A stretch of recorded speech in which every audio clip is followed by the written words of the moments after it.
Thank you, Mr. Chairman. Good morning, Madam Secretary. I want to pick back up where Dr. Price was. You testified, conceded that you made at least 2 solicitations of donations to Enroll America. Did I hear that correctly? Yes, sir. At their request, I made 2 phone calls, yes. All right. And was there a specific dollar amount that you solicited? No. Did you discuss these solicitations with anyone that works for Enroll America before or after you made the phone calls? Yes. Who? I had a discussion with Ann Filippic, who is the director, president of Enroll America. Was there a specific dollar amount that you solicited? You just asked me that question. I said no. Okay. I just want to make sure the answer was the same. Was Enroll America the only entity you solicited funds for? Yes, sir. To the best of your knowledge, has anyone on your staff or anyone employed by HHS solicited funds on behalf of Enroll America or any other entity? I really can't answer that question. I don't know that. Again, there were a very small handful of calls that I made at the request, and 2 involved actual fundraising solicitations, exactly what my predecessors have done, exactly the kind of public-private partnership that we've always anticipated would happen, driving funds not to HHS. I'm not raising money for HHS. I'm raising it for enrollment and outreach activities so Americans can connect with the benefits. Who were the other phone calls to, Madam Secretary? You said Pardon me? Who were the other phone calls to? You said you made other phone calls. I made a total of 5 phone calls Okay. for Enroll America, and 3 of them were to discuss the organization and suggest that the entities look at the organization, to Johnson & Johnson, to Ascension Health, and to Kaiser. Are any of those groups regulated by your department? Yes, all of them are.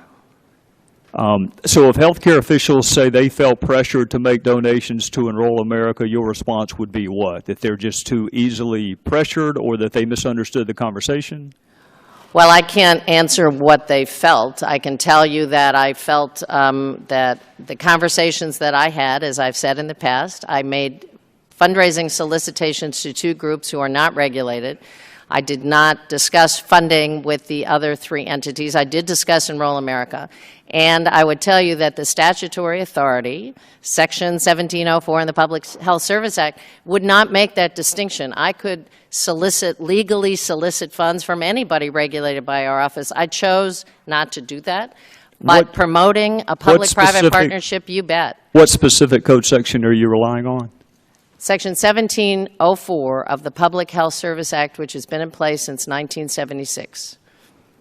Is there a legal opinion that you relied upon? Is there someone that Yes, my general counsel's opinion and the precedent of former secretaries. I mean, this is not something we're inventing. Sometimes precedent is accurate and sometimes it's not. Would you be willing to make that legal opinion available to the committee? Well, I'll be able to, yes, make whatever, memos are available. You would make that available to us? Yes, sir. Okay. And I'll also give you the precedent that Secretary Thompson followed, that Secretary Leavitt followed, that was followed during the Clinton administration for the CHIP program. I'm happy to make all of that history available to you. So if there are published reports that you solicited funds from health care companies, those would be inaccurate? That's correct. And if there are published reports that you solicited funds from pharmaceutical companies, those would be inaccurate? That's correct.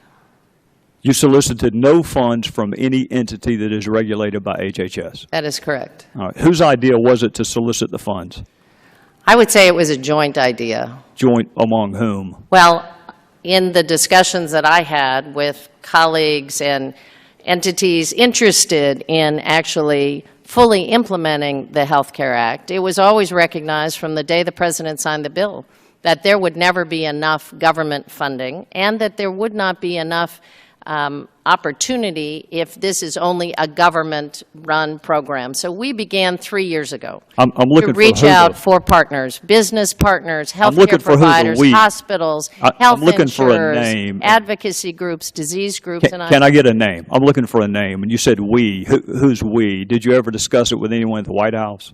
I have had discussions with people about Enroll America. Did I discuss it with the White House? The solicitation of funds to Enroll America? No, sir. Never discussed it with anyone at the White House? We now go to the gentleman from South Carolina, Mr. Gowdy. Thank you, Mr. Chairman. Mr. Park, do you agree that there is a difference between an innocent misstatement of a perceived fact and a deliberate attempt to deceive? Yes. So do I. When did you first realize that you couldn't keep your health insurance even if you did like it, period? So again, that's kind of a health policy matter. It's really outside my lane. So You don't know when you first realized that you couldn't keep your health insurance even if you liked it, period? I don't recall, no. Would you agree with me that credibility or the lack thereof in one area of life can impact credibility or the lack thereof in another area of life? I suppose it could. In your written testimony, you wrote, as you know, October 1st was the launch date of the new website, healthcare.gov, and I did know that. I just didn't know why. And I'm going to read to you a quote from Secretary Sebelius. She said, and I'll paraphrase it initially, that she was hurried into producing a website by October the 1st because the law required it. Now, I'll read you the direct quote. In an ideal world, there would have been a lot more testing. We did not have the luxury of that with a law that said it's go time on October the 1st. Mr. Park, I don't know what ideal world she's referring to, so I'm just going to stick with the one we're in. What law was she referencing? What law required this website to launch on October the 1st? I can't really speak for Secretary Sebelius. I'm not asking you to speak for her. I'm asking you, what law was she referring to? Is there a law that required this website to launch on October the 1st? Again, that's a health policy and legal matter. That's not really my... It's actually a legal question. Do you know if there's a law that requires this website to launch on October the 1st, or do you know whether it was just an arbitrary date that the administration settled on? I actually do not. Would you find that to be important, whether or not we really had to go October the 1st, given the fact that we weren't ready to go on October the 1st? Would you find that relevant, whether or not we actually had to launch a substandard product? Sir, respectfully, I'm just a technology guy trying to... Don't short yourself. You're the smartest one in the room. Well, that's not true, sir. Trust me, I've been in this room for a while. It is true. There is no law that requires that. So what Secretary Sebelius said was patently false. There is no law that required a go time on October the 1st. But I want to move to another component of her quote. Some of us don't consider testing to be a luxury. But let's assume arguendo that she's right, that additional testing would have been a luxury that would have been nice to have. How much more testing would you have done prior to launching? So I'm not deeply familiar with the development testing regimen that happened prior to October 1, so I can't really opine about that. Well, let me ask you this. Because you are the smartest one in the room. I'm not, sir. And very good at what you do, where in the heck were you for the first 184 weeks?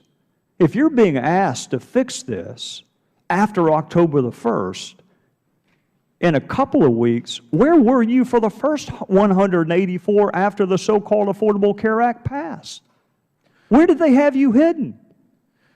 So, sir, in my role at the White House as U.S. CTO in the Office of Science and Technology Policy, I'm a technology and innovation policy advisor, so I have a broad portfolio of responsibilities. But you're obviously good enough that they brought you in to fix what was broken. It's been called a train wreck.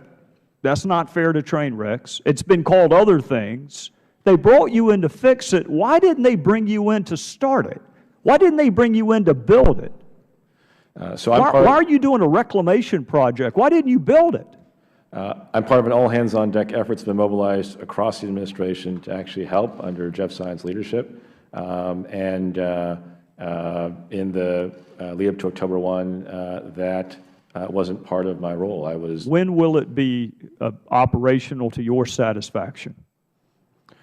Well, we have a goal that the team is pursuing with tremendous intensity. How many more weeks? Because I'm going to get asked when I go home. I know you can appreciate that. I'm going to get asked, when will it be operational? When will it be as good as it can get? Because you'll concede the first 184 weeks did not go swimmingly. Is it going to be another 184 weeks? So, sir, I think the honest answer is that there's a team of incredibly dedicated public servants. I get all that. I'm looking for a number. I'm looking for a number. We can interpret the poem later. I'm looking for a number. That's working hard to have the site functioning by the end of this month smoothly for the vast majority of Americans. That's the goal. The gentleman's time has expired. I might stipulate for the record that Mr. Park was at HHS at the time of passage and for that roughly first 2 years. So his expertise does come out of the origins of Obamacare. Well, my question, Mr. Chairman, was simply if he's good enough to be brought in to fix it after the locomotive has crashed off the mountainside, where in the hell was he for the first 184 weeks when it was being broken? Well, why wait until it's crashed? If he's a savant, and I'm convinced he is, where's he been? I know the Obama girl is missing, but he wasn't. I think they found her, actually, the lady from the website. I think they found her. But where's he been? The gentleman's time has expired.